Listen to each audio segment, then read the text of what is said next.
Hello YouTube, welcome back to another Let's Play One Shot! And this week we are checking out Saintess of the Golden Bow, a otome visual novel that I was asked to check out the demo for last week. And here we are. The game is, the game is expected to be put out on Kickstarter sometime in the near future. But for now, there is a polished demo that's available to check out, and here we are. Okay, we can go ahead and do the things now. Yay!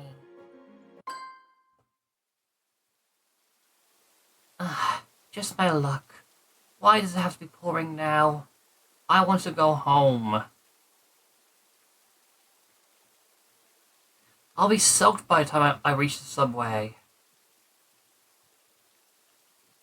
Also, Celine looks cute. I run down the street, holding my bag over my head in a futile attempt to block the rain. I do my best to stay underneath the bag on the shop awnings. The cars speeding down the street. However, kick up puddles that shower me in rainwater. I hate when it happens. It was actually pouring earlier today, and I was luckily not hit by the rain whatsoever.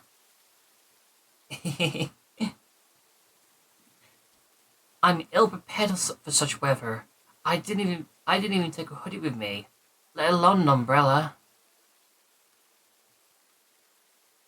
The damp cold seeps into my body, making me shiver. This day sucks. My boss yelled at me again, and I had to cover for my sick work on top of doing my own tasks. An office job sucks. I recently graduated from college and got this boring job where all I do is call people to sell them beauty products. Adult life sucks. We've all been there. It hadn't taken me long to tire of the monotony of adult life. I just want to curl up under a blanket and read web novels. Being the heroine of a fantasy romance novel would be such an amazing life. Fighting to save a kingdom from impending doom, with magical powers, and falling in love with a hottie. Think about what to read next. I run through the crosswalk. What? Ouch. By the time I notice the light is actually red, not green, it's too late. I'm in the middle of the crosswalk with a truck driving straight at me. Should I take a step back or run forward? Quick. Think, Celine. I take a step back, but it's too late.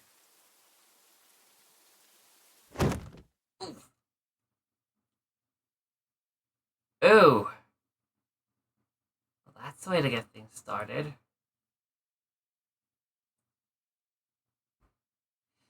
Ah! It hurts. The pain. It's excruciating. My whole body hurts so much.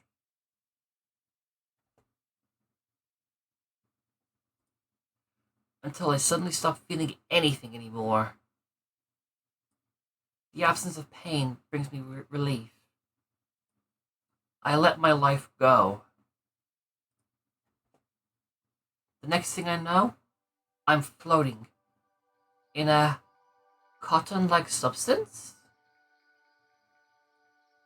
I feel comforted, safe even. Have I really died? Am I in heaven now?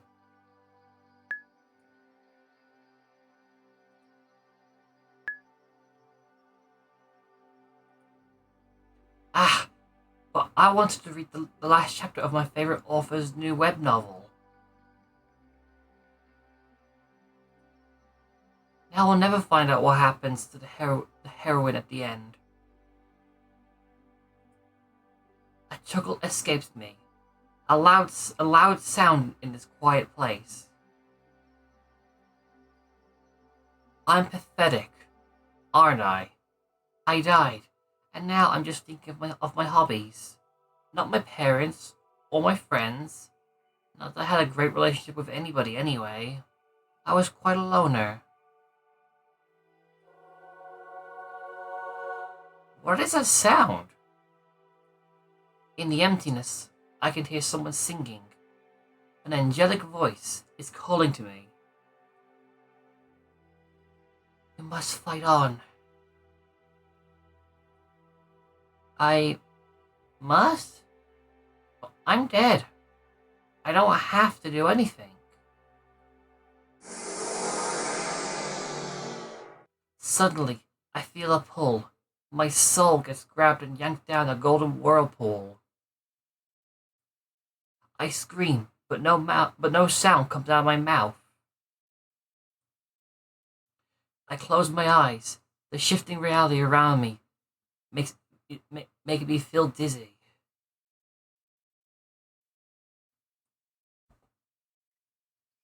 When my senses return to me again, the first thing I notice is the fresh scent of a forest. I mean, it does look pretty peaceful to be around in.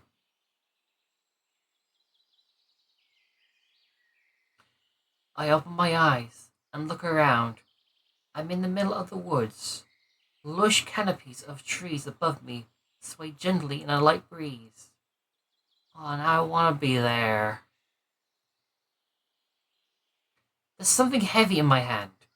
When I look down, I see that I'm holding a simple hunting bow. My feet, clad in riding boots, sink into the damp green moss of the forest floor. Is that my character now?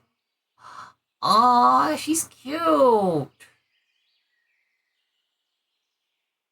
Is she an adventurer? I'm out hunting, I realize. Wait, how is this possible?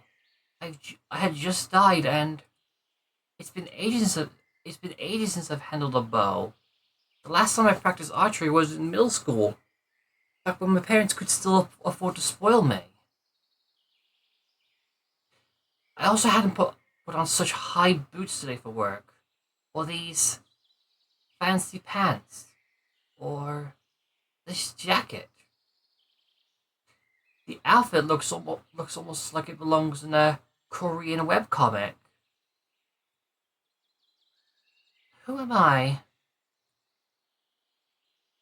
Celeste! Where are you, Celeste? Somehow, I suddenly realized I'm supposed to be hiding. Hiding from what or whom I don't understand. I only know I must seek cover. The urge to disappear from sight is so strong that I don't even question it. I find a thicket of bushes and dive into them, not caring that my outfit will get dirty and torn. From my hiding spot, I observe the situation, holding my breath. A handsome man with red hair tied back in a ponytail runs towards me. He's wearing some sort of fantasy armor, and he has two thin swords on his hip. A monster hunter! I recognize this person. This man is my knight, Levi Perrin. Wait, I don't have a knight. I'm Celine. I'm a 21-year-old simple American office worker, fresh out of college with a job in sales.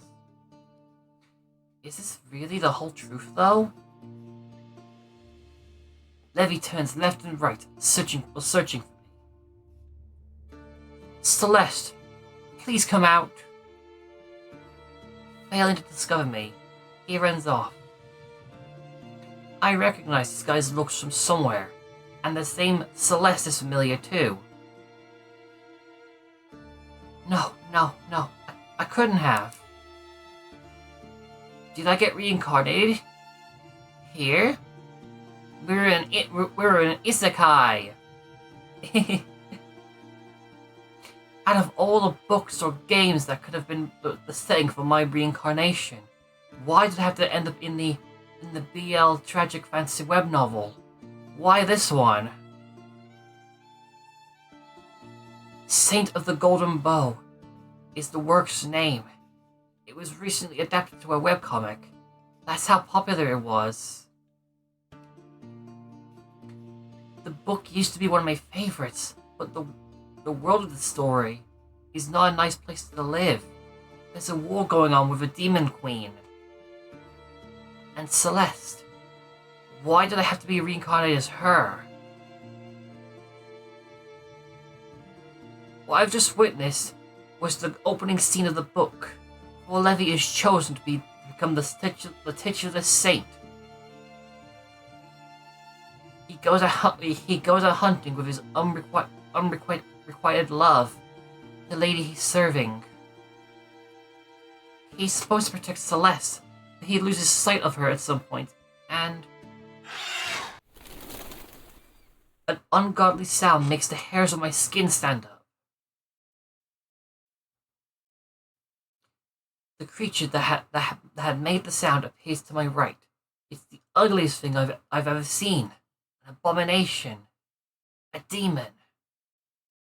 The imp's leathery wings flap in the air. Then the creature flies towards me. It has spied me. I see it's rocking a bit of a scorpion's tail. With a fair bit of bling too, like going on back there. This is the moment when Celeste the Aquaries dies a miserable death to become part of Levi's tragic backstory. But I just died from being hit by a truck. I don't want to die again. Especially not in a scripted event where I'm supposed to just fade away so I can serve as part of someone else's tragedy. Not doing anything to save myself is not like me at all. The imp is still far away enough for me to attempt to save my life. I have to act quickly. The monstrosity is coming closer and closer. My hands are sweaty and my arms are shaking. I refuse to give up.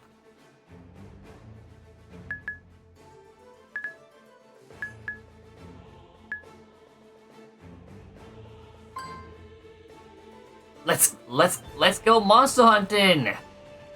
In my hands, I hold the key to my salvation. I pull an arrow, draw back, and aim at the imp that's flying straight at me.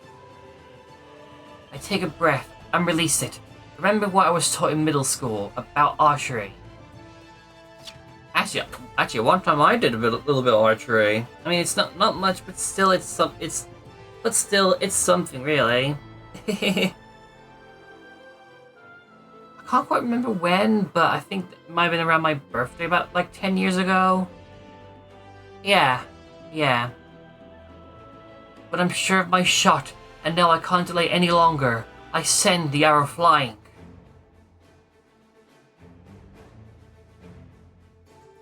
The arrow hits the demon straight in its ugly little head.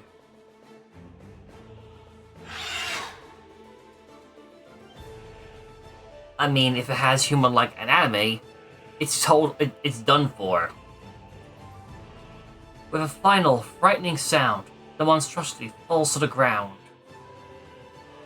I breathe heavily, collapsing to my knees. I did it. I thump my balled-up fist against the ground, feeling the damp moss beneath my fingers. I breathe deeply again, taking in the smells of the gorgeous forest. They calm me down. I'm alive. The tears rolled down my cheeks. I was terrified, but I survived. Celeste! Levi comes running towards me. When he sees the limp dead a few steps away from me, and the bow still grasped in my hand, a gasp of surprise escapes his lips. Celeste! What happened?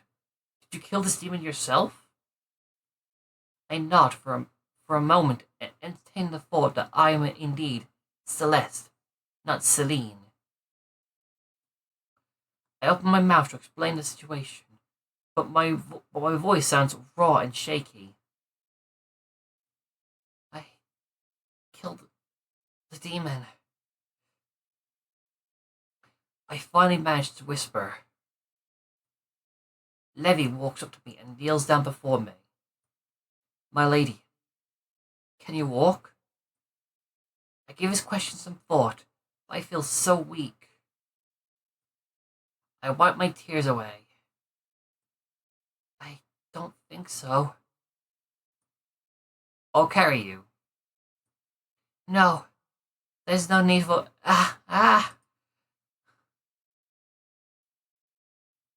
Levi takes me in his arms, bridal style. The bow slips from between my fingers. Okay, this is just a cute little... This is such a cute little frame. Like, yeah. It just looks so cute.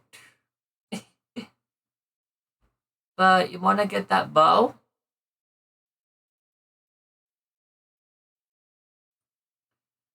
Our close proximity is so embarrassing. I want to hide my face, but I can only do so against his chest, which is a less than ideal option. My bow! I didn't know we got some degree of voice acting in this. Don't worry about the weapon. I will return for your bow later. Right now, it's of utmost importance that I carry you back to the safety of the mansion. Okay, I didn't know that there was voice acting in this. Usually visual novels are completely, voiceless. But it's...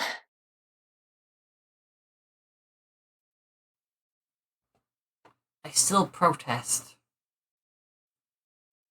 Levi gives me a glare. No buts. Let me do my job, for once. I let out a long sigh and stop resisting. Levi walks towards where we left our horses, or so my memory as Celeste recalls. So, I really am Celeste now. I'm part of the world of the Saint of the Golden Bow, but I was supposed to die.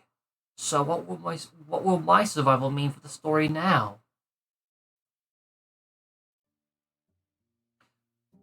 All washed up, my lady? After an awkward bath where I had to let my maid, Linda, wash me, I'm finally dressed in a nightgown and allowed to rest. My body feels weak. The shock of dying, reincarnating, and then almost dying again finally takes a toll on me. A loud yawn escapes my lips. I cover my mouth. I'm going to lie down. Is there anything else you need from me? I forgot I'm supposed to formally dismiss Linda whenever I want to be alone. She's the less servant after all. I'm good for now. I'll call for you later if I need anything. Also, every character in this looks cute. even the prince. Alright, my lady.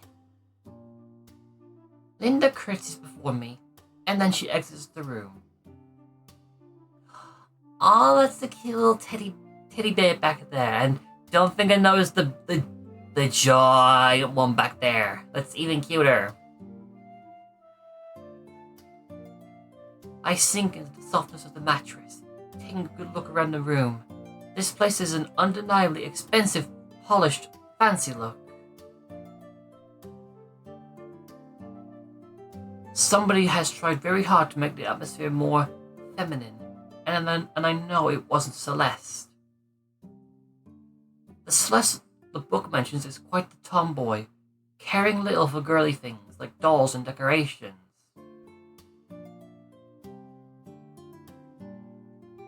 She doesn't have good social skills, she lacks proper knowledge of etiquette, and she dances like an elephant. Instead, she's great at archery, hunting, and riding horses. However, this society deems all those activities inappropriate for a lady, and thus she doesn't have many friends. I'd be friends. Granted, I'm not exactly skilled in archery or horse riding all that much. Actually, come to think, or even hunting. Actually, I don't even have skill in hunting. And the closest I've ever gone to riding a horse was a donkey.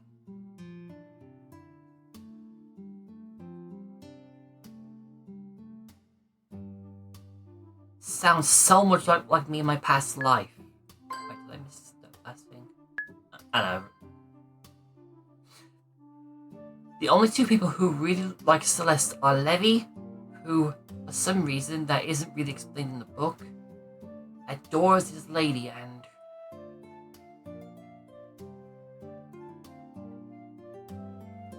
hang on, does that say Eurydice? I'll go with it now then. Celeste, are you alright? Celeste's twin sister, Eurydice. The book so briefly mentions Eurydice as part of Levy's backstory, simply describing her as the more ladylike twin who loves pink and romance novels. I'm going to guess she's the one that decorated the room then, or had some say in it. I feel Celeste's emotions for Eurydice in my heart though. Celeste really cherishes her sister. Celeste? Eurydice notices I'm staring at her with a faint smile on my face. I'm alright. Thanks for worrying about me. She rushes over to my bed, fixing the pillow under my head and helping me sit up. Well, of course I'm worried about you. You're my beloved sister. What would I do if I lost you?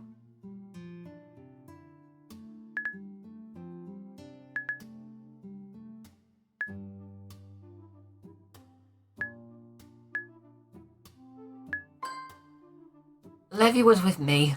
Nothing bad could have happened with me under his protection.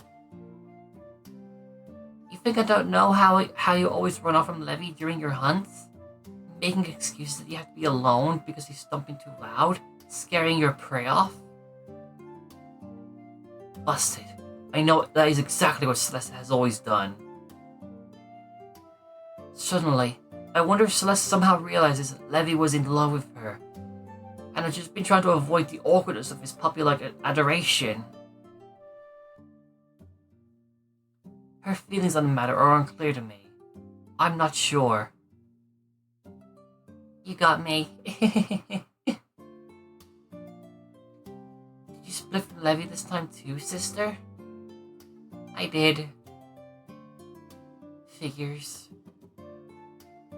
Eurydice lets out an annoyed sigh. I give her a wide smile, enjoying our conversation despite her chastising me. I feel like having a friend whom I can talk to freely. I really would like to know what happened today, though. Levy babbled something about a demon? I'd like to know... Oh. I'd like to know more too, for the matter. Father walks into the room. without knocking or otherwise warning us of his presence. He has oh. Okay, I kinda know how having someone like that feels. Like, no respect for privacy. The guy was like a walking, talking privacy violation. Anyway, he has a stern look on his face, but that's just his usual expression. Joy I felt talking to Eurydice momentarily evaporates. New emotions from Celeste surface in my heart. Her father has always made her feel lesser, inadequate. I review her memories of him and curse inwardly. To say her father favors Eurydice wouldn't at all capture the severe inequality of the situation. During some of their past interactions, he has been outright abusive, belittling Celeste and calling her names. I stiffen my spine, sitting up straight. I took so much shit as Celine, and I'm not going to do it again as Celeste. What happened today that's left you so disheveled? I look down at myself. The only blemish in my appearance is a scratch on my knee from when I hid in the bushes. The mark is so small that I didn't even notice it while bathing. Otherwise, I'm wearing a fresh nightgown and all cleaned up. There's nothing disheveled about me. I give Father a defiant look. As you can see, I'm fine. Thank you for asking. Father huffs. You and your sister's 18th birthday is in 3 days. We're leaving for the capital the day after tomorrow. If you're not healed up and in top form by then, I'll be up and running by tomorrow. My body feels tired and heavy, but it's nothing a bit of sleep can't fix. I see Eurydice scoot slightly to the left, as if taking a step away from Father's negative energy. You'd better be. I don't want you to ruin a golden bow ceremony for your sister. You're banned from leaving the mansion for the next 3 days. I open my mouth to tell him off, but my eyes land on Eurydice. She shakes her head slightly. To honor her wishes, I decide not to agitate Father any further. Alright. I nod. I don't feel like going hunting or horseback riding anyway. Someone would quickly notice that I'm not as good at those activities as Celeste should be. I'm still not sure how much of her skills I can access for myself. Levi set me in front of himself. Levi set me in front of himself on his horse to return us to the mansion earlier, so I have no idea if I actually know how to ride a horse myself. I only rode a horse once or twice as Celine when I was a kid. Not nearly enough to match Celeste's experience. Now, tell me what happened. I killed a demon. Both Father and Eurydice fell gasp of surprise. You what? Levi said you two had an encounter with a demon, but I assumed he was the one to kill it. I shake my head and smile. I shot an imp with my bow. What was such a monstrosity doing in the middle of Lokari Empire lands? We're far from the warfront. The imp was conveniently there to kill Celeste for Levi's tragic backstory. I wanted to tell the truth, but of course I won't. Father and Eurydice would take me for a man-woman if I babble about them being characters from a novel. I don't know. The monster attacked me, so I killed it. I mean, I wouldn't really say attack when it was just flying towards you, but whatever. I shrugged like my actions were nothing of the ordinary. After all, in the face of danger, it's kill or be killed. Father sits down on the chair next to the entrance of my room and hides his face in his hands. I knew my daughter wasn't much of a noble lady, but this... He mumbles loudly enough for both Eurydice and I to hear him. My sister and I share a smile. Where was your night when the demon attacked you? I should choose my words carefully. I don't want Lev to take the blame for my actions. I ran off on him again. I wanted to hunt on my own. Of course. He lets out a long sigh, but I'm burdening him more night than he can bear. My body takes this moment to remind me of how tired I am. A big yawn escapes my lips. I cover my mouth with my hand. Rest. Father gets up and gestures for Eurydice to leave. Eurydice nods and walks behind him out of the room. She turns back to me when she's in my doorway and gives me a warm smile. Get some rest. I'll be back later.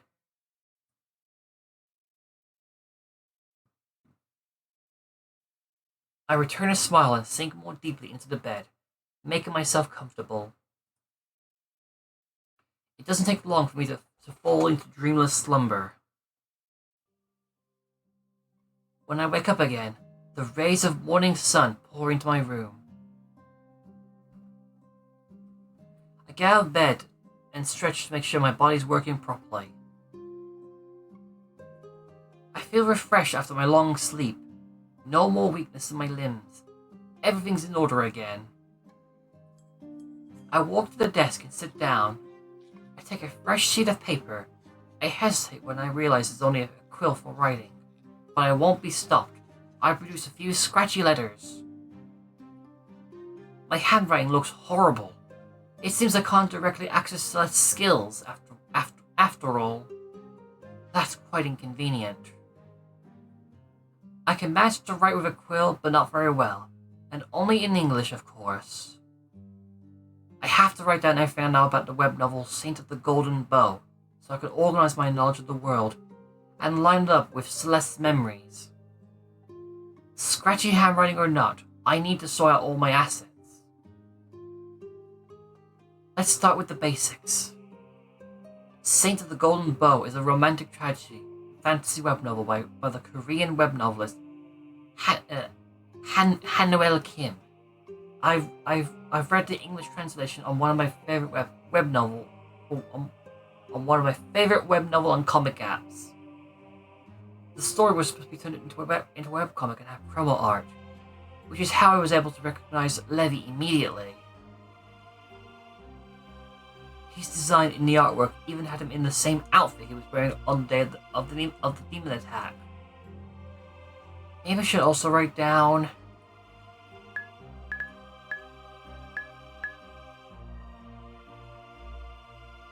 Actually, I'm just gonna write... Yeah. Because I actually do not know what BL stands for. What BL is? I scribble BL on the paper.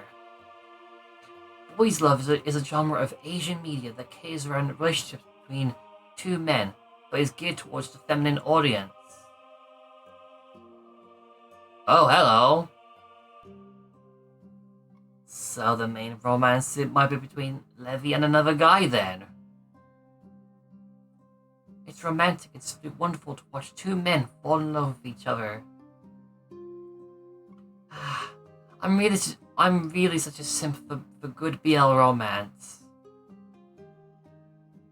Well, didn't think I'd ever say simp on a YouTube video, but here we are.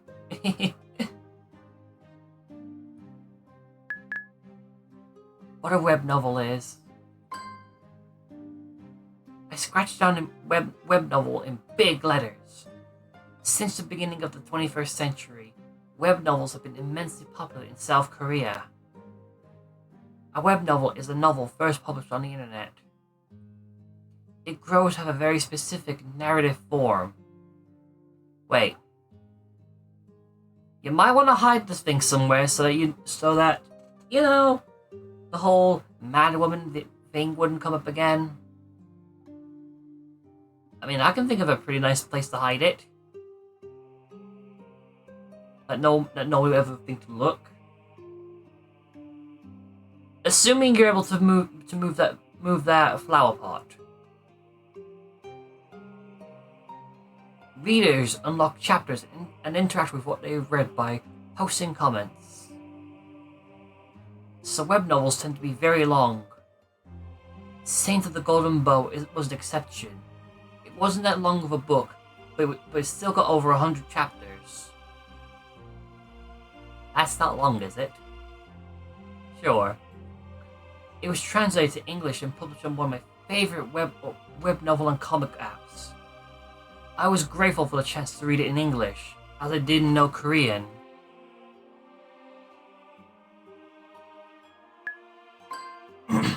What a webcomic is. I penned down webcomic in big letters on my sheet of paper. Webcomics are often adaptations of web novels. Each episode is published on a reading app as a long vertical strip. Some even feature music composed specifically for the chapters, but those are rare. Unlike other Asian comics like manga, webcomics are in color. They are published digitally too, though sometimes they also end up being printed as books. There's a very popular genre of webcomics in Japan right now called Otome Isekai. Hey! Just like what we're going through right now. In these stories, a girl from Earth dies and is reincarnated as a character in a visual novel or web novel. Sounds familiar, doesn't it?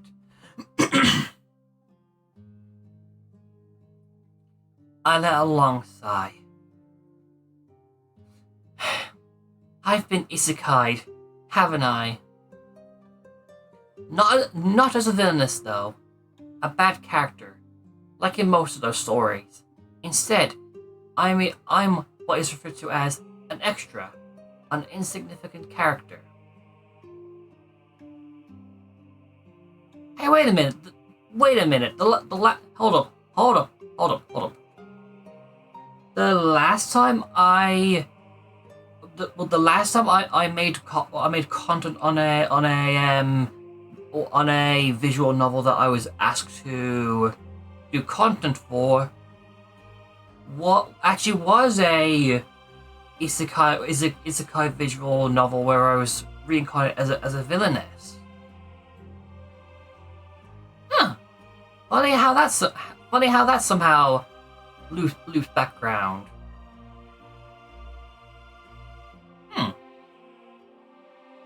Yeah, funny how that somehow comes back up again. Speaking of which, I gotta check on that at some point. I believe the Kickstarter for it finished and it was funded. Yeah. Anyway. Maybe that's for the best. After all, being a minor character means I couldn't have messed up the story too much by avoiding my planned death in the plot. I mean, I don't know. Assuming Letty might be the main character in this, your death is probably kind of sort of the catalyst for everything. A canon event, if you will.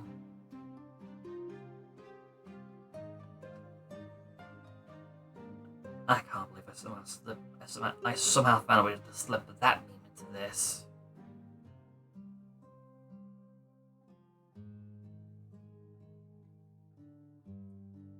Only time will tell. There's nothing else. I've got the basics. That's enough. I get up for a moment and wander over to the mirror. I touch a hand to the glass. The design of Celeste wasn't included in the promo art. I take in my new features: purple hair and pink eyes, a slender figure.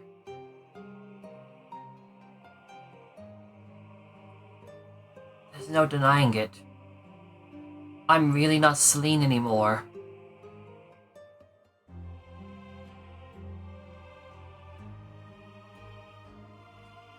Understanding that I have reincarnated into the novel finally settles in my mind. I feel calm, calmer than I ever thought I would be if something out of a novel suddenly changed the course of my life.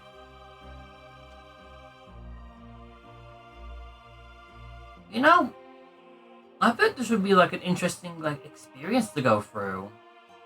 Like, you lose it, you lose your life either through natural causes or, as we've gone through here, being hit by a truck, and actually living out the life as a character in a work of media that you like. I actually bet that would be an interesting thing to actually get to go through.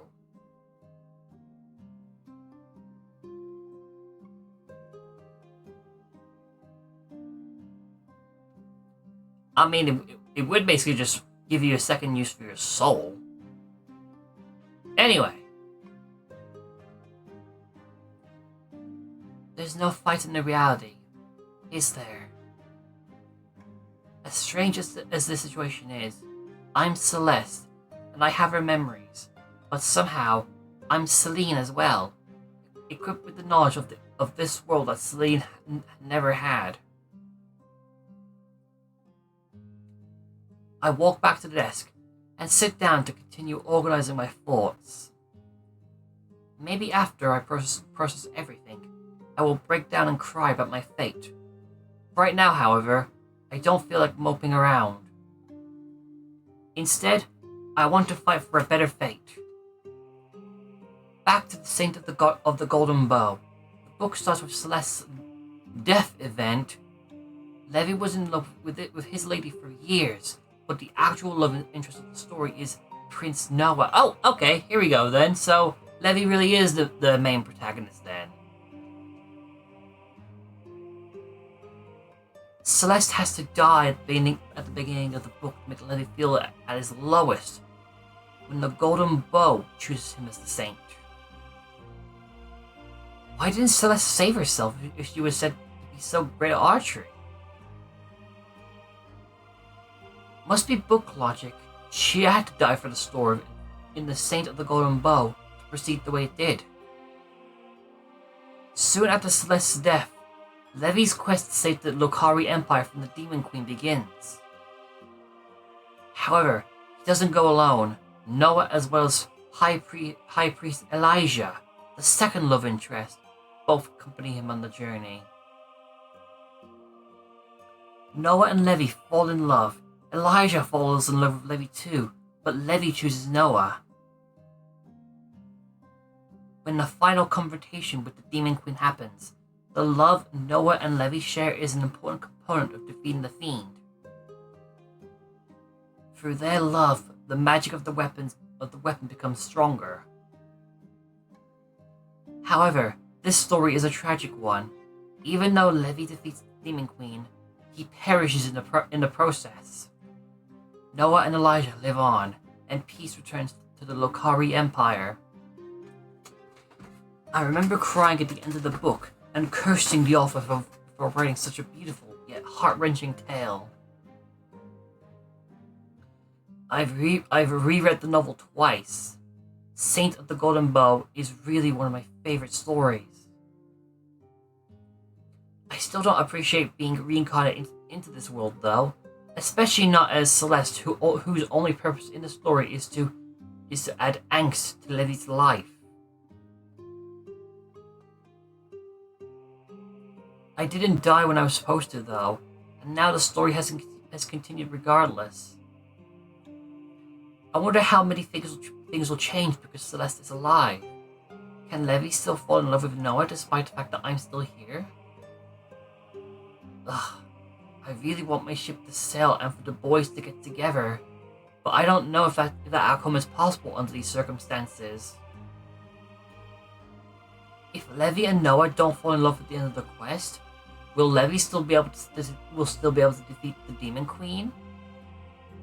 I wonder, what if I have broken the story beyond repair by avoiding my demise?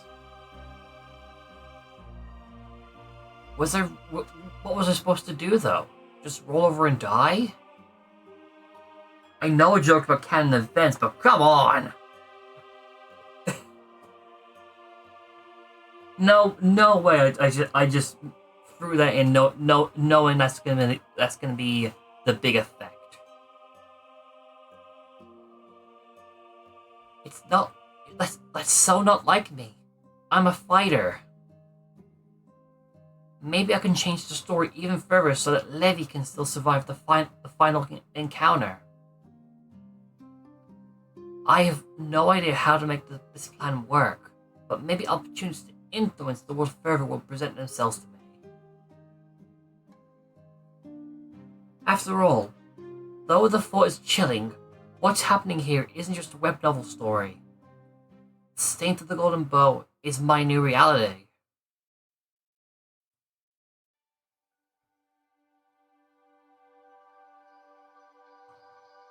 Ooh. The day of Celeste and Eurydice's 18th birthday, Father takes us to the capital to attend the Golden Bow ceremony. Levi had his 18th birthday a few days ago as well. Oh, what are the chances? Since he's a lover since he's of lower standing than the Count's family, Father got the approval of the Church for Levi to attend that ceremony together with us, instead of his own a few days earlier.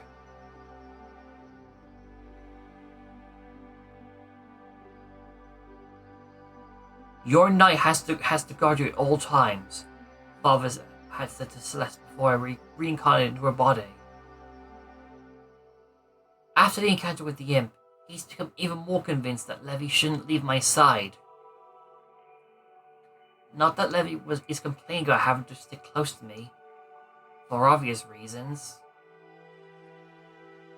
Now, Eurydice, Levi and I stand in the middle of the chapel in the royal palace in Solus, Lokari Empire's capital. Behind us are the many other people who will be tested. Before us, the High Priest Elijah Soren. Elijah Soren. Hold up, and I'm off on the screen. Takes a spot behind the titular golden bow, the fabled artifact that will choose the saint one day. I know that day will be today, since Levi is the one who will be chosen. I eye the bow with suspicion. Light reflects off its gold cover surface. The design is pretty and elaborate. Looks like a pain in the ass to use as a weapon. Too ornamental for my taste.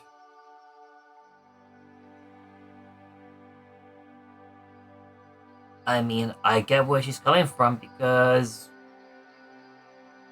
the heart shape at the front kind of makes it look like it can easily throw off arrows.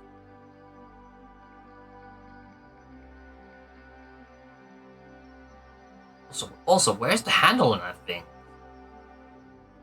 We are all gathered here today to see if the golden bow, the weapon given to us by our Lord to help us one day defeat the vile demon queen, will finally choose its saint. On this beautiful morning, when the sun's rays fall through the windows of our chapel, let us give our gratitude to the Lord. He has given us means to end the war that has been raging for so many decades.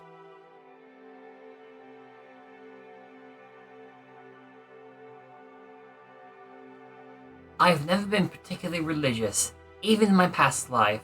I especially don't believe in a fantasy god, but Let us give our gratitude. Let us give our gratitude. when Eurydice and Levi bow their heads and say the words of a prayer, along with all the other people in the hall, I mumble the words as well. Let us give our gratitude. I don't want to draw suspicion to myself after all. 20 years ago, the blessed blacksmith was bestowed with the Lord's inspiration and crafted the golden bow.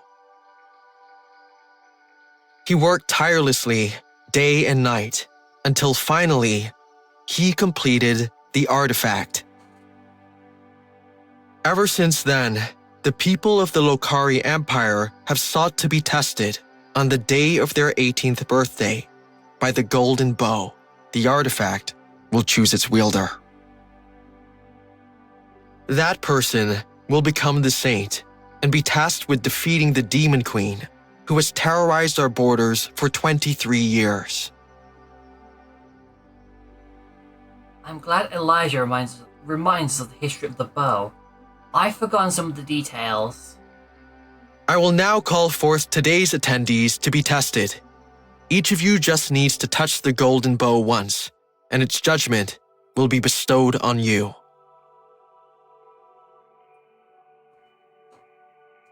Elijah takes out a sheet of paper and reads the first name on the list. Eurydice de Query, daughter of Count de Query. Eurydice approaches the bow. She puts a hand on the artifact. Nothing happens. Of course, what else did I expect? Levi is the saint. The golden bow will only glow for him. A frown appears on the high priest's brow as he reads the next name. Celeste de Query, daughter of Count de Query. I take a deep breath and step onto the podium, reminding myself I shouldn't expect anything. I put my hand on the weapon. For a moment, nothing happens. But then,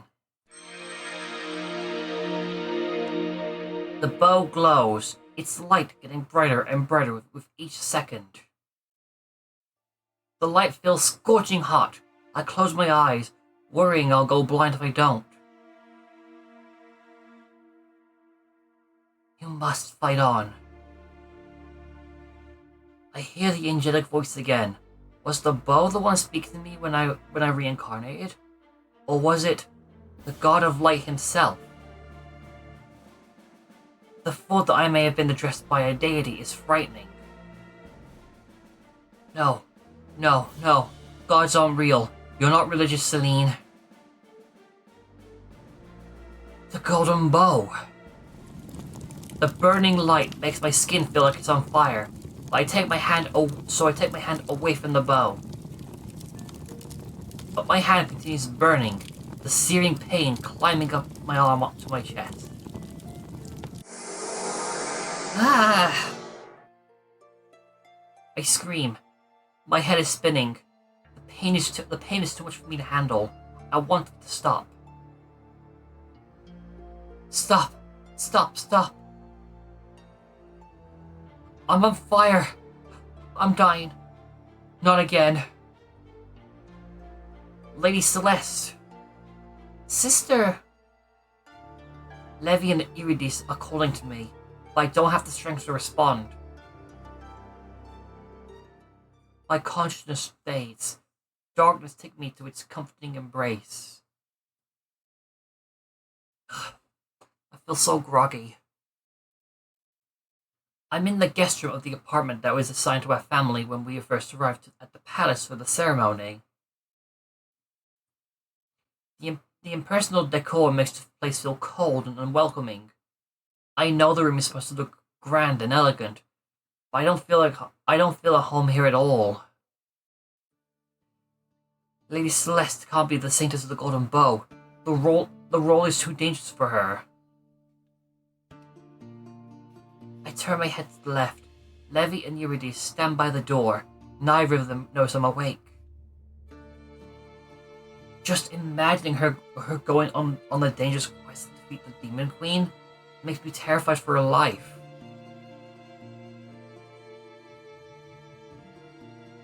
We have to stop the Church and Empress from declaring her to be the Saintess. Levi. It's not for us to decide who the Saintess is. Neither is it the choice of the Church or the Empress. It's the God of Light singled out Celeste to be the savior of our empire. This must be some kind of mistake. Levy, you're committing blasphemy here. You can't go against God's wishes. But Lady Celeste is... Look, I know you're worried for my sister, but please, mind your words. Excuse me. If someone other than me hears your opinion about God's choice, you may get into trouble.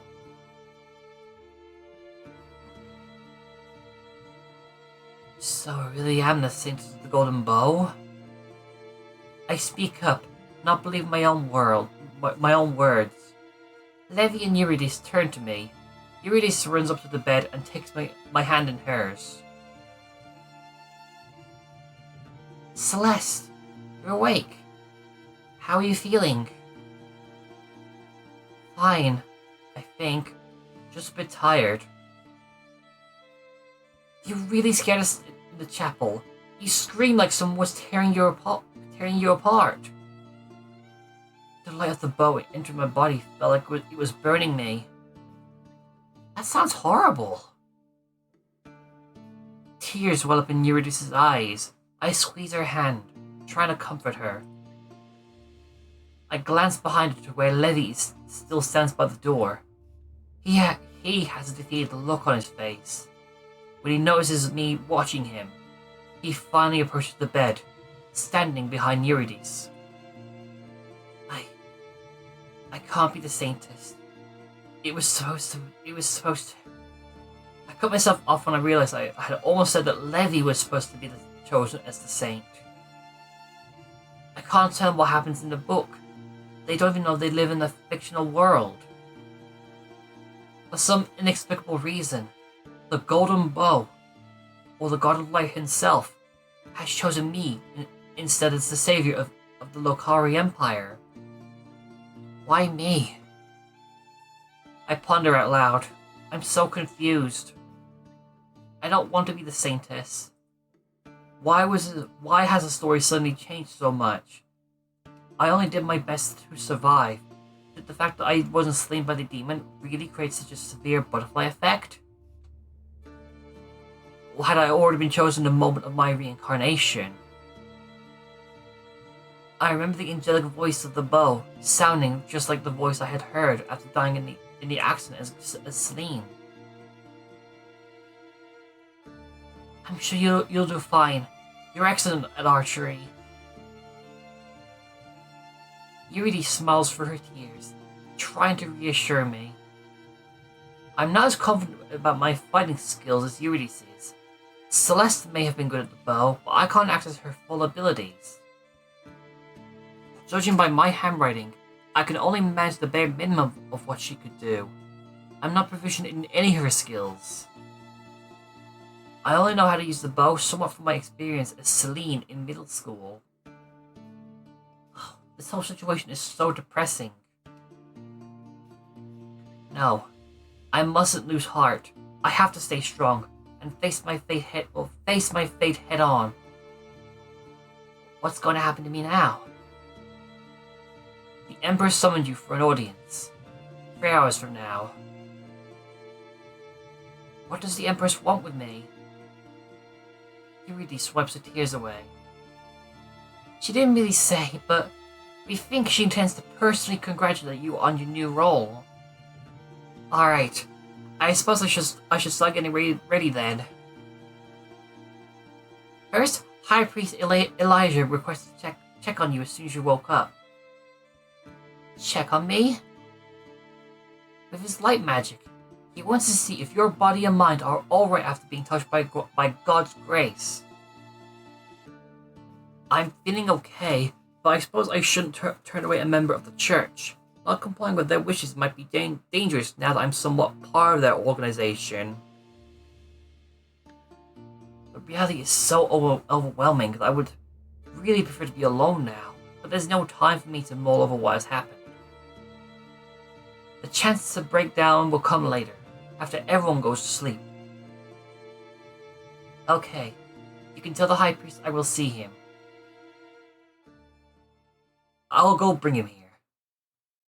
Levi turns around and walks out of the room in long strides. Eurydice gives me a comforting smile. Everything's gonna be okay.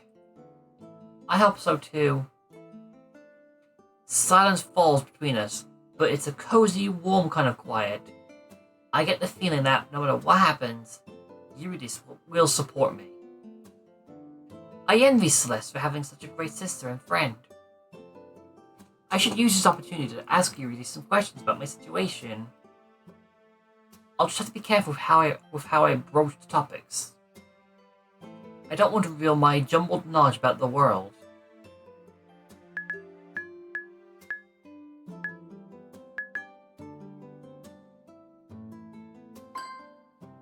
What exactly does it mean to have the role of the Saintess? The Saintess is the fourth most important person in the Lokari Empire, after the Empress, her father, her Emperor Consort, and the Crown Prince.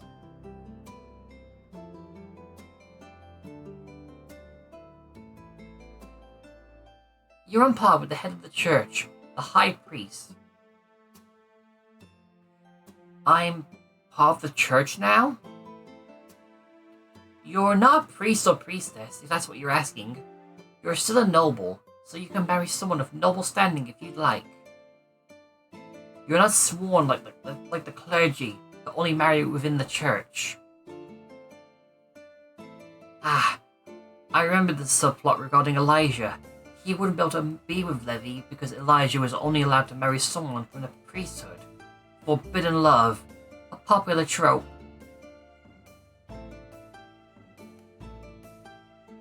Marriage. That feels so far away. We're 18 now, so Father will probably help us find suitable suitors soon.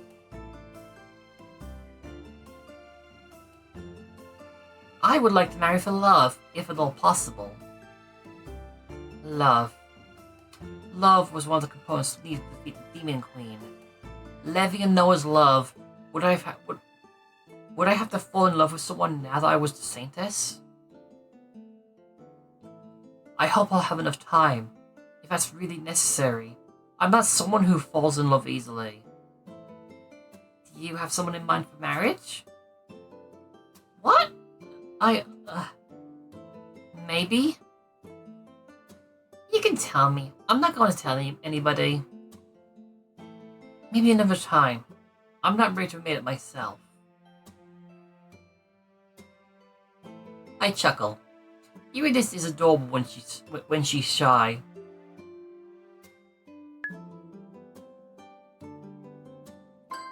How long has the Empire waited for the Saintess? As the High Priest said, the Golden Bow was created by the Blessed Blacksmith 20 years ago, before we were even born. They said he worked tirelessly, day and night for 2 weeks to create the artifact. The design was bestowed upon him by the God of Light himself. The Blessed Blacksmith said God told him in a dream that the Golden Bow will choose its saint when the time is right. Only the saint can wield the weapon and harness its power. What Eurydice tells me aligns with the backstory I had already known from the novel, but it's good to be reminded about the details. I listen intently. What kind of power does the Golden Bow have? Light-aligned magic. The magic that the priests wield. It is said that only an arrow shot from the artifact will be able to kill the Demon Queen. The usual fantasy world MacGuffin then. For plot reasons, other weapons can't harm the ultimate boss. Right. Makes sense.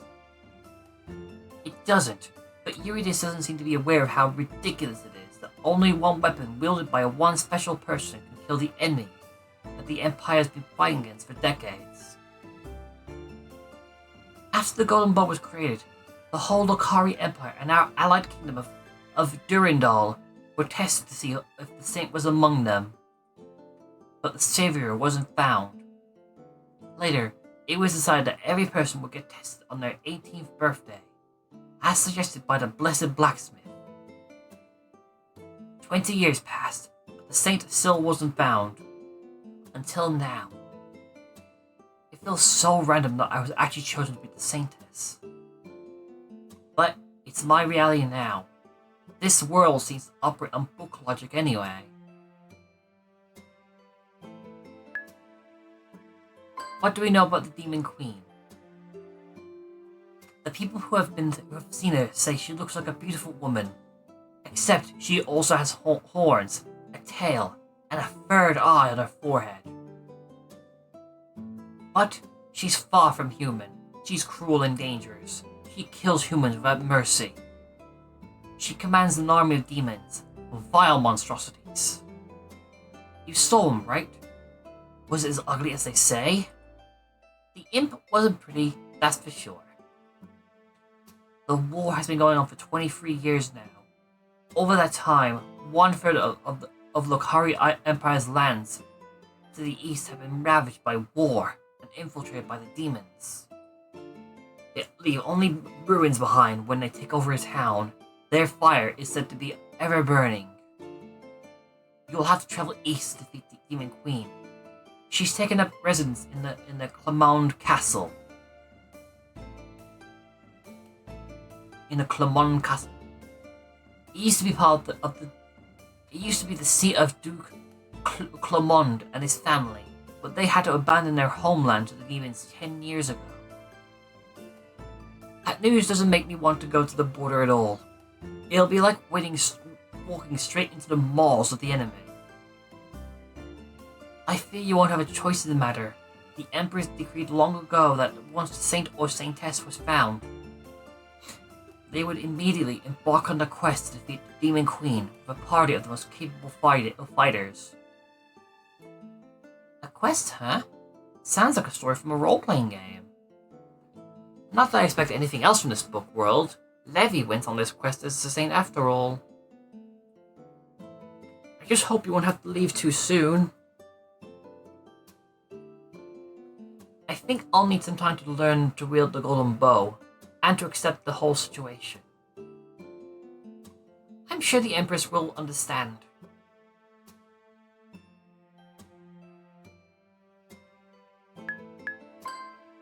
Those are all the questions I have for now, at least.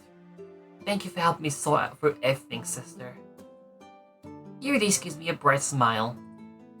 That's what I'm here for. Now, question about this bow. Do you need to provide arrows for it, or does it, create its own arrows of light? You draw back the string, and an arrow materializes into existence, and then... Yep. Is that how it works? One thing's certain. The people of the Lokari Empire have been waiting for the Saintess for ages. A lot of faith will be put into your abilities. A lot will be expected from you. I don't envy you. If I could, I would share this burden with you. Thank you. I'm really moved by Eurydice's dedication to me. There's a knock on the door. Then Levi's voice can be heard on the other side. Lord Priest Elijah and Count de Quay have arrived. High Priest Elijah and Count de Quay have arrived. Or de Query. I went with de Query. They can enter. Elijah comes into the room, followed by Father. Levi chooses to closes the door behind them, remaining in the living room of our apartment to guard the entrance. The High Priest bears a friendly smile. Father, on the other hand, wears his usual scowl on his face. He seems like he wants to say something. I give him an inquiring look, which is met with a glare. I don't know if I should laugh or cry at the fact that his disposition towards Celeste hasn't changed. Even in the middle of such a life-changing situation. What does Celeste have to do with her father to show her affection? If I had any hope that he would be proud of me now that I was suddenly advanced to a great position in the hierarchy of the Empire, it evaporates now. I decide not to say anything to Father while Elijah's around. I don't want him to witness a fight between us. And I doubt I can hold my tongue right now. May I sit beside you? Sure. Elijah approaches and sits beside me on the bed. I need to touch you to make sure you're healthy. Is that alright? Is that how light magic works? As someone who reincarnated here from Earth, I have little knowledge about magic. I don't remember a scene like this with the High Priest in the book.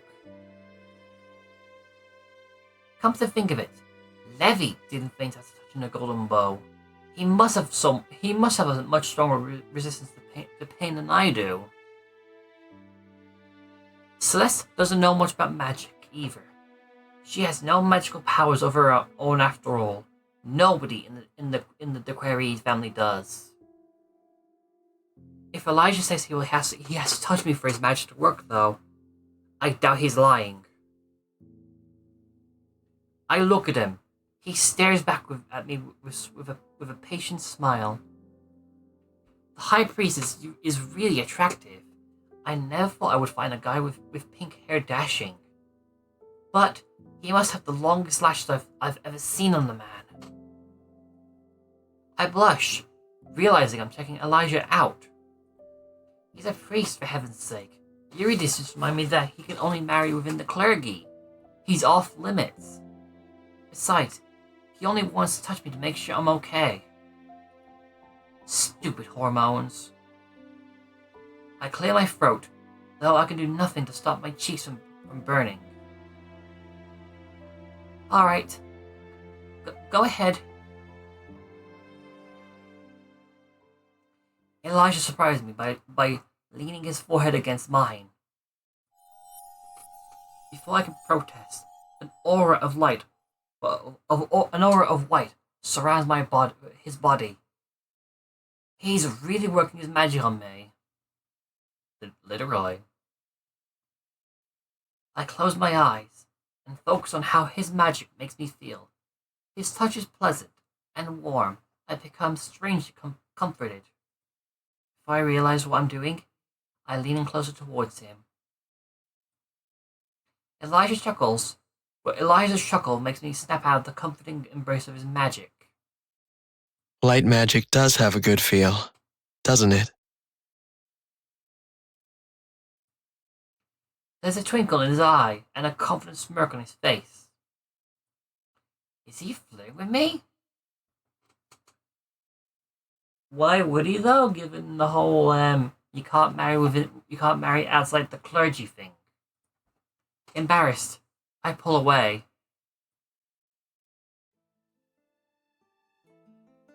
Lady Celeste is healthy.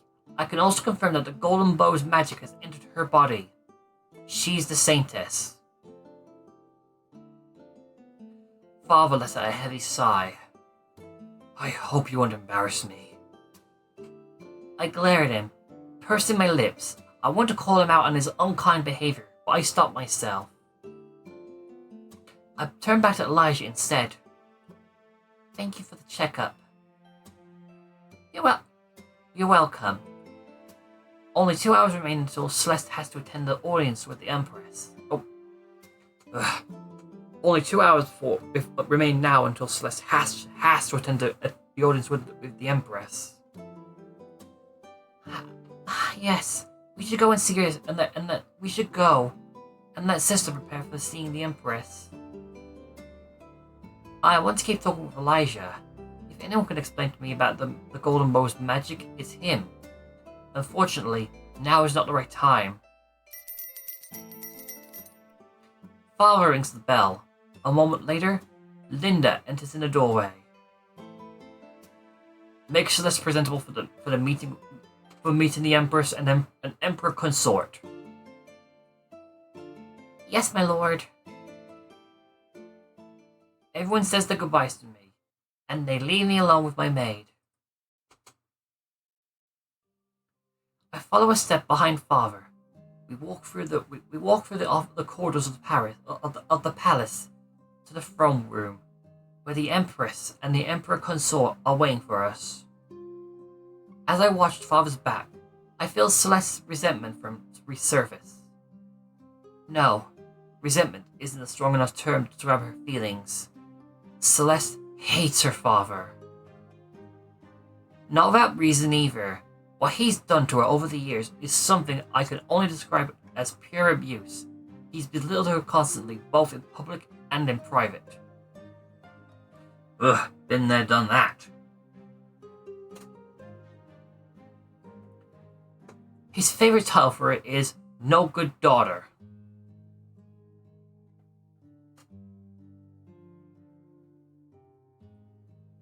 He has always made her feel like she's less than Eurydice, unworthy of his praise. The only time he ever pulls his attention away from Eurydice is when Celeste misbehaves.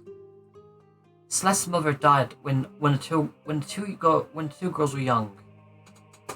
Celeste has no memory of her and no one to shield her from her father's wrath. Maybe that situation is why Celeste is always out hunting or horseback riding, taking herself far away from father and her duties as a noble lady. And Levi, he has watched Celeste suffer at father's hand. I have a memory of him standing up for his love and father having him flogged for it. After that event, Celeste forbade her knight to ever act in her defense again in front of her father. Levi protested, but Celeste insisted, using her authority as his noble lady to make him agree. In the years that followed, they both suffered. Celeste from her father's abuse, and Levi watching his love in pain. How could I not hate Celeste's father for his disgusting behavior? A pang of loneliness shoots through my heart. My parents never abused me, but I wasn't from a picture-perfect family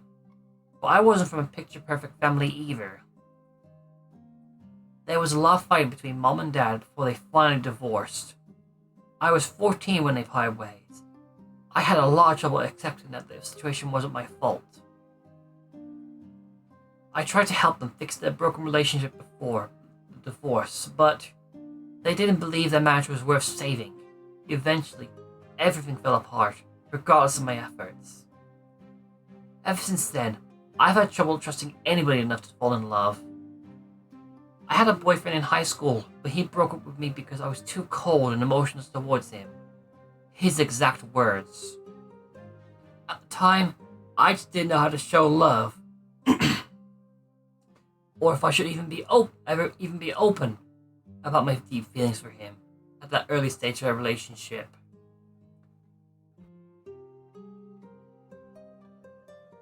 Both Celeste and Celine have their own baggage.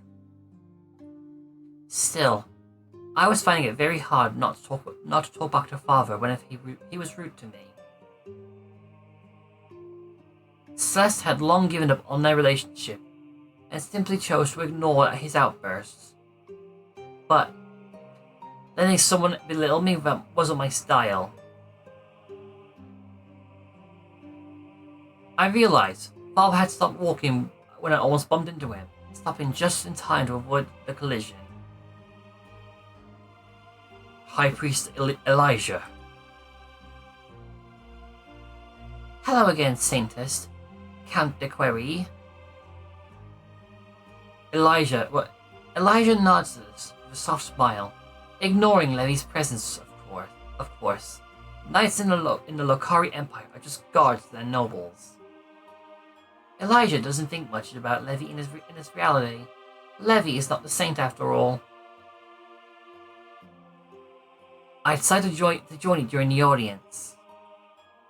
We're happy to have you. Are you ready to enter? I'm not.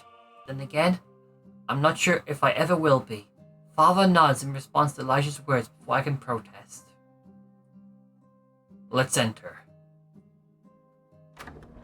The guards in front of the throne room entrance open the door, and Father and Elijah enter the hall.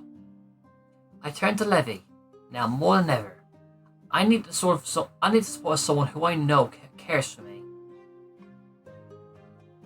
Even if Levi won't be allowed to say anything during the audience, I want him present at my side.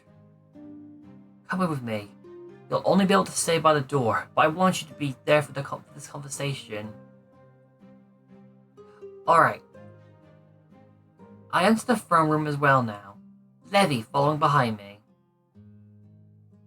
The Empress is sitting on her throne, and the Emperor Consort is lounging in a smaller chair next to her.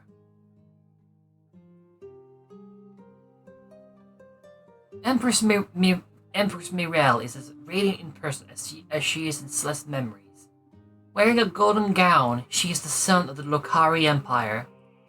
Her husband, Emperor Consort Lucius, comes from our allied country, Durandal. He is the moon of the Lokari Empire. When the Empress sees us approach, she gives us a bright smile.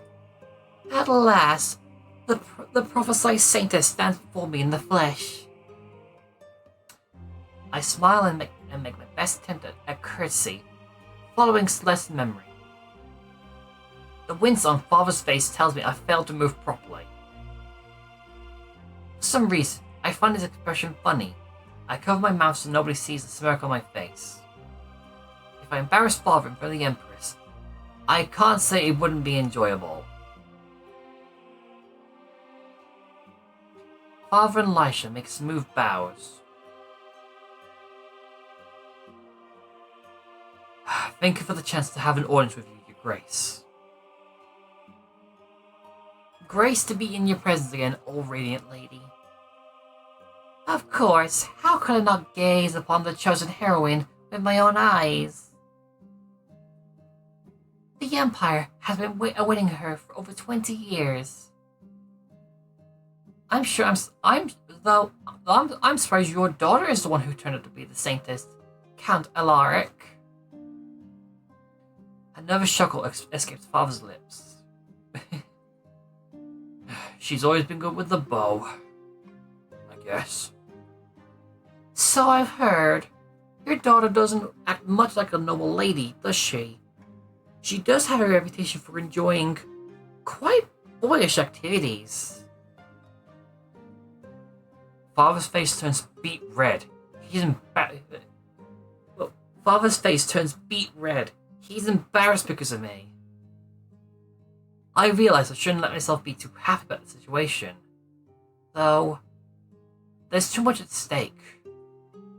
I can't ignore the fact that as the Saintess, I have an important role to uphold in the Lokari Empire. As Eurydice explained to me, I'm the fourth most important person in the hierarchy now. No pressure. It seems the Empress finds me lacking as well, and having her, out of all people, this place for me is not good.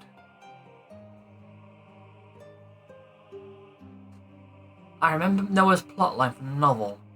The Empress sends him on the quest with Levy to defeat the Demon Queen, even though Noah is the heir to the throne.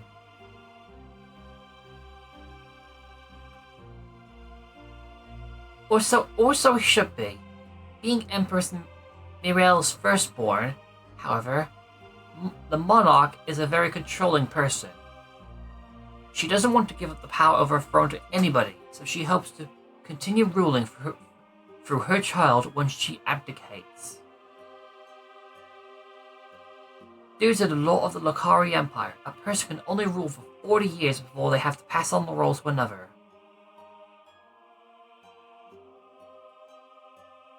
The Empress is aging, but based on what I know from the novel, her hunger for power over the years has only grown.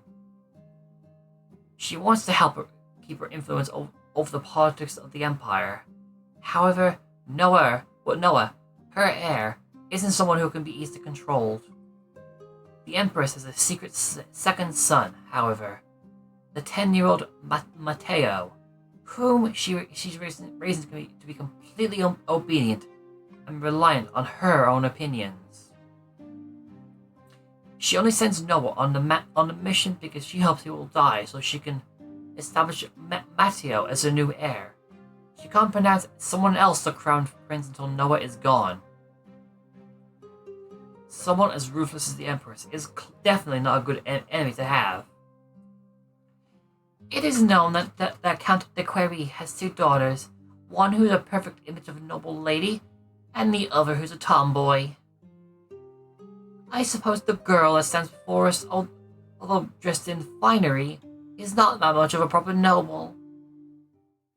Silence falls in the room. Everyone looks at me, expecting me to answer.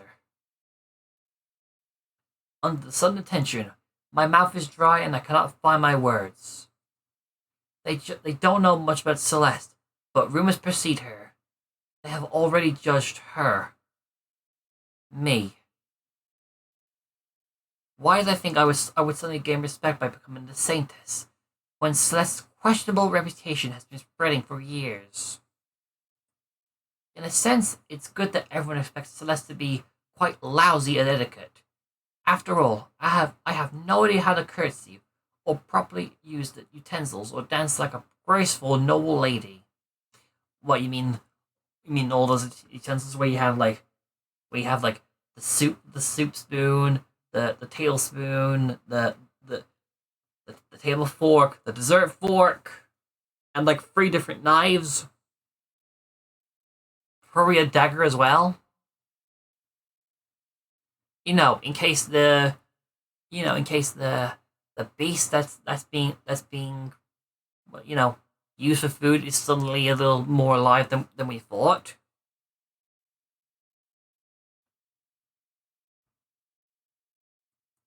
Since Celeste's skills didn't directly transfer to me, if she had really been the perfect lady, I would have suddenly looked like an imposter. I'm going to let that opportunity for a joke slip by. Still, I don't want the Empress to think I'm worthless as a Saintess too. If she does deem me inadequate like Father does, will she try to get rid of me so that the Golden Bow can choose another saint?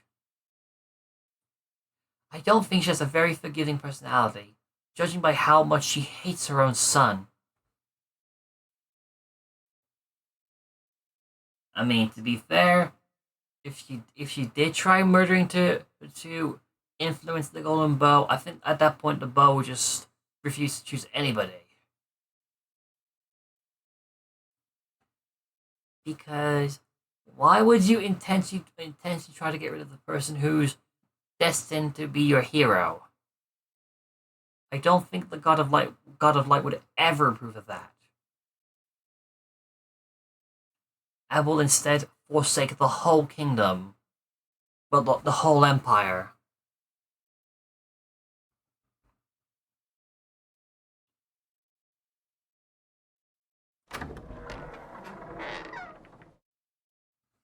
But then again, I'm more used to fighting gods on Final Fantasy XIV than anything really. Just when I gave my word to speak, the door to the throne room bursts open. A well-posed, tall blonde man enters the room in a dramatic fashion, his cloak waving behind him in the sudden draft of air. He is Noah, Levy's love interest in the book. He is one of the most handsome guys that I've ever seen, next to Levy and Elijah.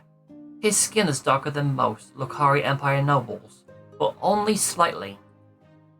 Noah is of mixed race. The current Emperor Consort is not Noah's father, but the previous consort was from our allied country Durandal, which happens to be in the south. The Durandai are known for having darker complexions. Noah inherited most of his features from the Emperors, though. When he spots me, a smirk appears on his face. His red eyes shine with mischief. Knock, knock. Did I miss anything? Fashionably late as always, my son. If I missed nothing, there was nothing to miss. This is the Saintess, right? Count Decoris's tomboy daughter. Oh, so I was right. It was the query. I hold back a groan. Not even Noah knows about Celeste's reputation? Yes, that's me. You're good at archery, are you not? Better than you are at etiquette, at the very least. Yes, I'm quite good with the bow. So I'm guessing when we get like these like, would you say like more detailed frames? That's when we get the voice acting. Probably not as good as Celeste was though. I presume, judging by her renowned reputation. At least I'm still good enough to shoot arrows with decent accuracy.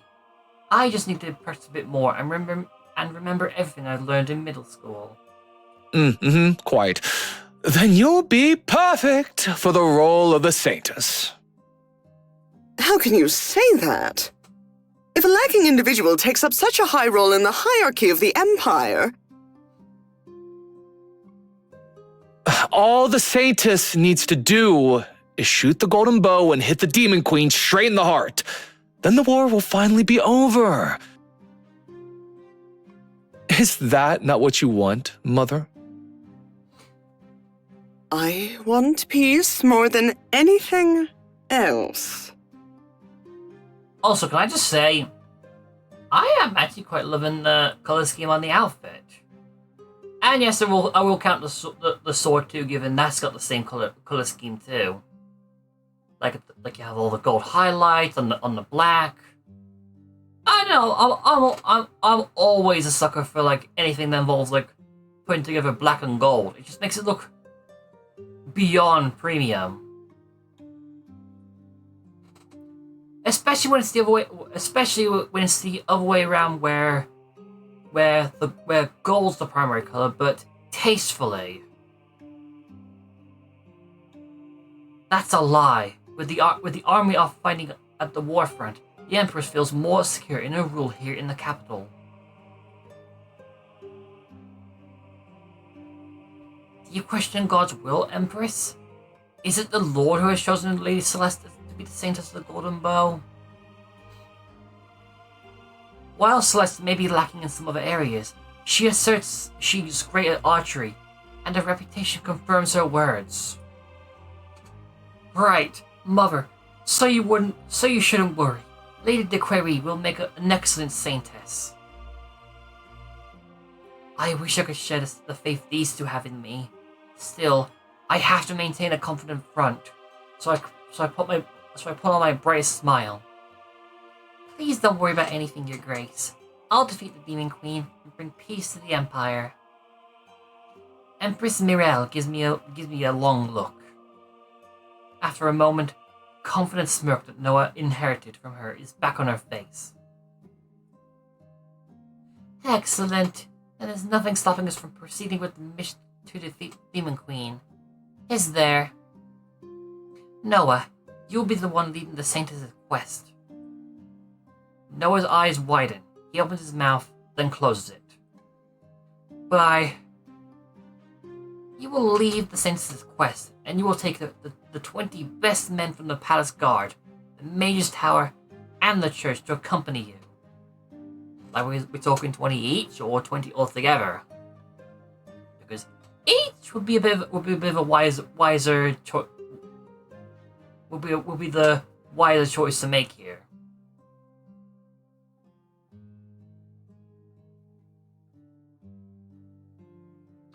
Are we doing this Final Fantasy style where it's a party of 20? Presumably some of the people from the church being healers. Or to be the mages. And you will leave in a month. In a month? So soon? Honestly, I would have thought it would like 2 or 3 days, so we can get this whole war taken care of ASAP. Shock makes my heart beat erratic. With my current archery skills, I'm nowhere near ready to defeat a powerful enemy so soon. Is there a problem? You said you're great at using the bow. That's all you need to be a successful Saintess, right?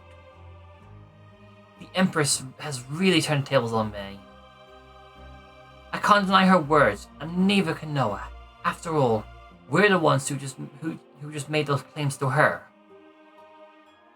I simply thought we'd have more time to prepare. There is no more time.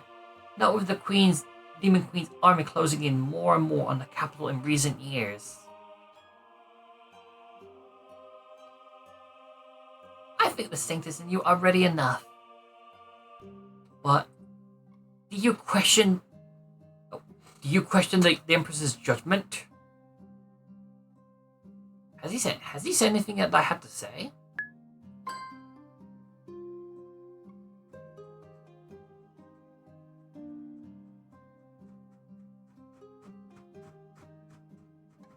Oh.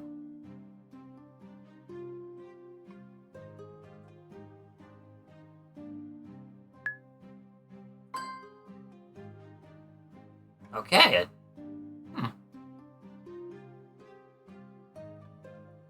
The Emperor and Noah glare at each other. Noah doesn't respond.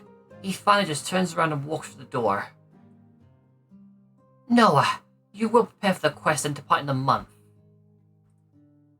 As you wish, your grace. If it's not too much to ask, I want to accompany the Saintess and the Prince on their quest. Elijah's request surprises me for a moment, until I remember that he wanted to join the mission when Levi was the Saint as well. Are you sure, High Priest?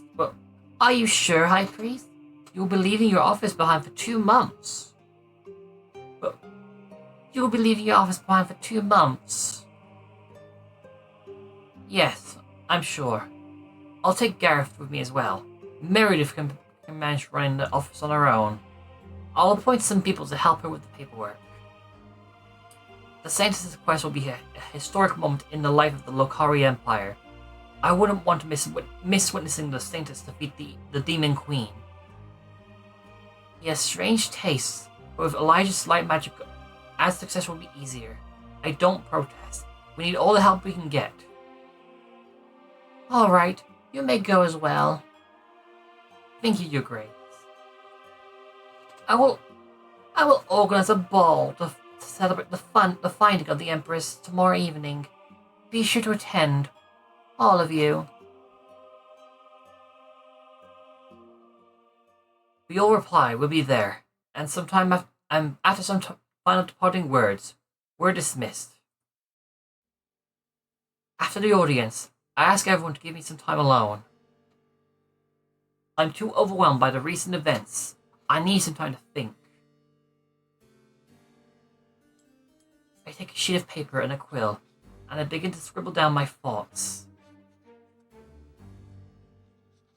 I survived my death event, the demon attack in the woods near the Quarry Mansion. That's why Levi is likely to continue to love Celeste and not become interested in anybody else. Except, I'm not really the Celeste he loves. I have her memories and a portion of her skills, but I'm basically Celine in Celeste's body. Does that mean Celeste is dead? I guess the answer to that question doesn't really matter, though the thought of her passing is sad. I'm now the Saintess of the Golden Bow, a hero the whole Lokari Empire has been waiting for years. Yet, Levi was supposed to take on that role. Levi has been trained to protect Celeste all his life. He's way more skilled at archery than I am. I have a month to train myself to use a bow properly. Not just any bow though, the Golden Bow, which seems more ornamental than practical. Wielding that weapon will be a pain in the ass. What were the 2 components needed for defeating the Demon Queen again? The first one is firing an arrow, imbued with the Golden Bow's light magic, at the Demon Queen's heart, and actually hitting the target. So I'll need to practice both archery and accessing the bow's magic. As someone who comes from Earth, I have no idea how to wield magic. The very concept of magical powers coursing from my body is foreign to me. I suppose training with the bow will just take time, though I have little to spare. As for wielding the magic, that's something Elijah will know more about, given that he's a light magic user. I scribbled down that I need to talk to Elijah about the Golden Bow and its magic. Know thy enemy, they say. And right now, my enemy until I master it is that bow. There is also a second component to defeating the Demon Queen, one that follows the story trope more than practical logic. Noah and Levi's love makes the magic of the bow and go stronger. How is that possible? I have no idea. Would Noah and Levi being in love now still solve this problem? Regardless, the two of them falling in love is not going to happen now. Levi is still hung up on Celeste. He won't give Noah a second look. Meanwhile, the real Celeste is technically dead. She never returned Levi's feelings anyway. And as for myself, I can't imagine falling in love with someone in a month. Love is such a difficult topic for me. I don't trust or fall in love easily. I'm so screwed. I'm scared. This situation just isn't a story in a book anymore. It's my reality. Levi, Elijah, Noah, Eurydice, Father, the Empress. They're all real people. They aren't acting according to script either. The plot of the book has changed. It's the real world now with unpredictable consequences. And I am at the center of this new story. Levi dies at the end of the book, despite defeating the Demon Queen, despite Noah's love for him. Will I die again too? Or will that aspect of the story change as well? No, I can't give up. I must change reality and my fate. It's not like me to mope around and feel defeated. I'm the master of my own destiny. If I have to fall in love with someone, who should it be? Levi, who blindly adores his lady? Noah, who has been burned with leading the mission to defeat the Demon Queen? Elijah, who is a priest and can't marry someone else unless they're part of the church? Or should I pick someone else entirely? I at least have to admit that all three of them are handsome men. I just hope that my own baggage isn't going to drag me down too much. Will I turn cold and detached if I enter into a relationship with any of them? Just like I did towards my ex-boyfriend? Can someone like me even make a guy fall in love with her within a month? My heart is beating so quickly. Now that I realize what's really at stake and what I have to do, I'm terrified. I lie down in bed and hide my face against the pillow. Tears stream down my cheeks, soaking the material. For the first time since reincarnating, I give in to all the emotions that have built up inside of me. I'm just one young girl. How can I carry so many heavy burdens? Eventually, I cry myself to sleep. I toss and turn all night though, unable to get any real rest until nearly dawn.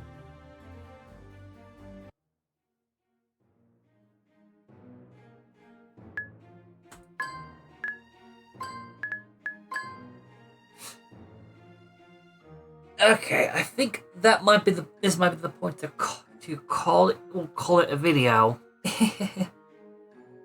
Anyway, if you like my whole narration, consider hitting the like and subscribe button.